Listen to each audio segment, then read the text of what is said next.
co-CEO of DC Studios. So as many of you know, DC has been disconnected in film and television for a long time. Yeah, so they have. Our jobs, mine and Peter's, is to come in and make sure the DCU is connected in film, television, gaming, and animation. That the characters are consistent, played by the same actors, and it works within one story. And if something is outside of that, like Matt Reeves' Batman or Todd Phillips' Joker or Teen Titans Go, that it is clearly labeled as DC Elseworlds, outside of okay. DC. What he says, the Batman, Titans, and all the other stuff is the DC Outworld. So it's in its own separate thing.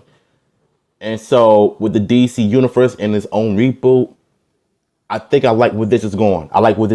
Peter and I have gotten pretty lucky in terms of the 4 projects that are coming out over the next year. First, we have Shazam! Fury of the Gods. Shazam has always been off kind of in his own part of the DCU, so he connects very well. That moves directly into The Flash, a fantastic movie that I really love that resets the entire DC universe. I bet. To move into Blue Beetle, a fantastic film about... Beetle is the one I'm more excited about because of the actor who played one of the characters in Cobra Kai. He's going to be the main character as the Blue Beetle. And so he's one of my favorite characters because of his costume and his background. And it's something I'm looking forward to the most. Who's a marvelous part of the DCU, and then into Aquaman 2, which leads directly into our next few projects, which I'm going to tell you about now. So, Peter and I, along with a group of very talented writers, have started to map out an 8 to 10 year plan of what DC Studios will be in film, television, and gaming. This first chapter is called Gods and Monsters. Now, what I'm about to tell you is a part of the first chapter. It's not the entire first chapter. The first project is Creature Commandos. Creature Commandos is an animated series. I've written all the episodes. Something we're going to do that's a little bit different at DC is we're going to have characters move into animation, out of animation, usually having the same actor play their voice as who plays them in live action. The next project up is Waller. This is a story of Amanda Waller, played by Viola Davis. Oh, it's a live action series. Viola Davis is going to team up with members of Team Peacemaker, and this is a story that's been created by Crystal Henry, who did Watchmen, and Jeremy Carver, who created the Doom Patrol. It is a fantastic story. Okay, I'm gonna check this out. And I can't wait for people to see it. Okay, next up is the big one, the true beginning of the DCU. This is called Superman Legacy. This is being written by me. I'm in the middle of it. I'm having a great time doing it. And Superman will be released into theaters July 11th, 2025. Okay, the next thing is a big premiere HBO television series called Lanterns. This is a story of a couple of Green Lanterns, John Stewart and Hal Jordan. Let's go, baby. A few other lanterns peppered in there, but this is really a terrestrial-based TV show, which is almost like True Detective with a couple of Green Lanterns who are space cops watching over Precinct Earth. In it, they discover a terrifying mystery that ties into our larger story of the DC. I like it. Next is a big movie called The Authority. The Authority is a passion project of mine. It's based on the marvelous Wildstorm characters we are now bringing into the DCU, and will interact with all of when I was doing the article earlier, and when I saw the title, The Authority, I'm thinking like it's some people with suits and ties with superpowers connected to different cities and stuff. But after seeing how they really look, I'm down with it. DCU characters. The Authority are a group of superheroes who think the world is broken and they want to fix it by any means necessary. I think it's a very different look at superheroes.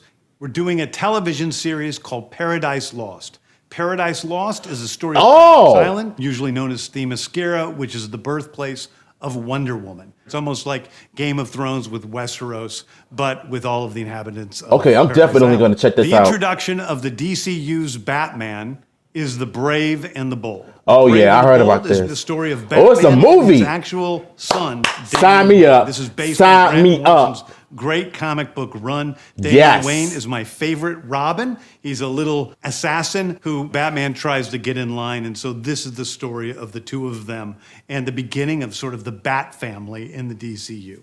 Next up is a TV series called Booster Gold. Booster Gold is one of comics' really popular cult heroes. He is a fascinating guy. He's a loser from the future who uses future technology to come back to present day and become a superhero so that people will love him. It is basically the superhero story of imposter syndrome on an HBO Max series. One of my favorite comic book series James Gunn is on to was something. Tom King's run on Supergirl, Woman of Tomorrow. And so we're going to turn that into a big science fiction epic film.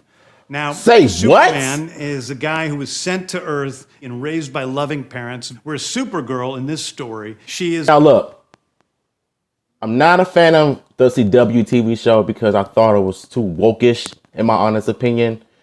But when it comes to James Gunn and his entire DC reboot in the DC universe, he's the guy to trust the most because of his plans for the next 15 years.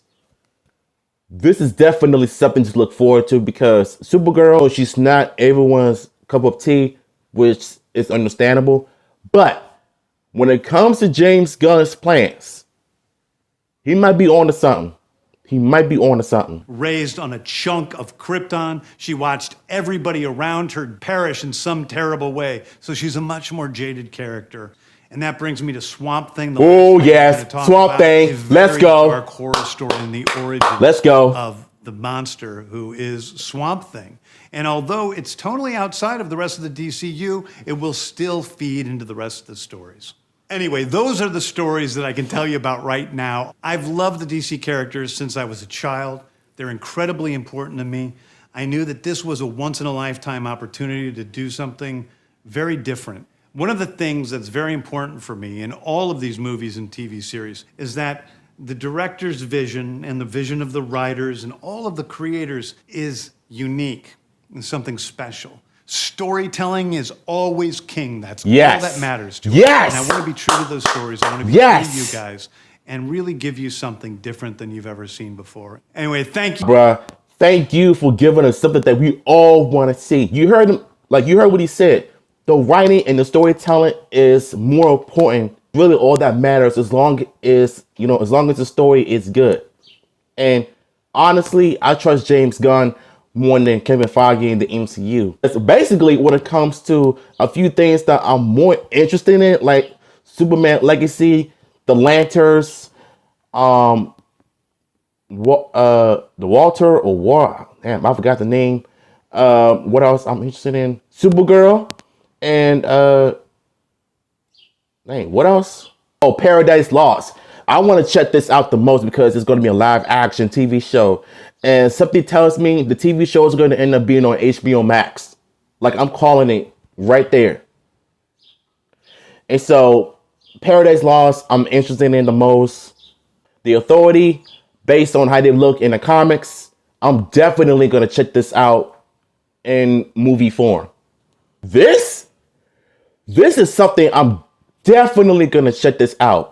I'm definitely going to check this out because I trust James Gunn in the DCU in terms of live action wise, because I know he's going to bring the fire in him to give us the best quality TV and film.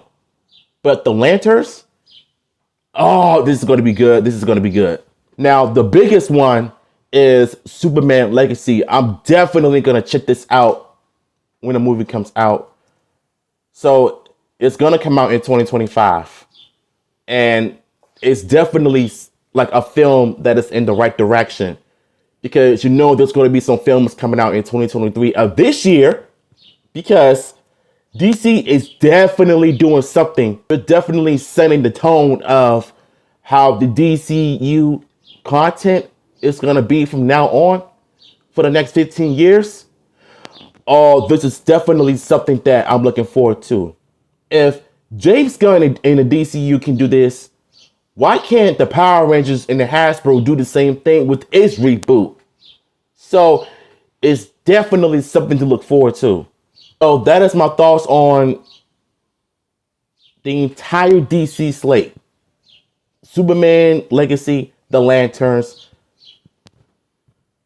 Paradise Lost, The Authority, Swamp Thing, and all the other films that are going to be coming out this year. But as far as the reboot goes, that's going to begin in 2025, 2 years from now. And you know what? Seeing how James Gunn is passionate about the DC character since he was a kid, if you bring in someone who is dedicated, that is passionate about the franchise like we are, it's a win-win.